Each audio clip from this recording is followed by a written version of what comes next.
আসসালামু আলাইকুম, সবাই কেমন আছেন? অনেকে প্রশ্ন করেন সার্বিয়ার কোন কাজের ভিসা খুব বেশি হয় বাংলাদেশিদের জন্য। এটা নিয়ে অনেকেই আমাকে প্রশ্ন করেন। তো সার্বিয়ার যে কাজের ভিসাগুলা বাংলাদেশিদের জন্য অতীতে খুব বেশি হইতো সেটা হচ্ছে যে কনস্ট্রাকশন ওয়ার্ক। আপনারা দেখবেন মোস্ট অফ দ্য টাইম সার্বিয়াতে যখনই ফাইল জমা করা হয় ম্যাক্সিমাম কোম্পানি কিন্তু আপনাকে কনস্ট্রাকশন কাজের অফার করে থাকে আর কি।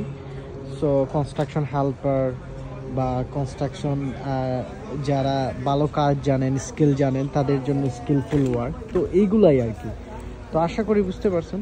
তবে বর্তমান সময়ে স্পেসিফিক্যালি আসলে কেউ বলতে পারবে না কোন ধরনের কাজ সার্বিয়ার জন্য মানে ভিসা রেশিওটা ভালো থাকবে বাংলাদেশিদের জন্য। তো আশা করি এই ইনফরমেশনটা আপনাদেরকে কাজে দিবে, সবাই শেয়ার করে দিবেন।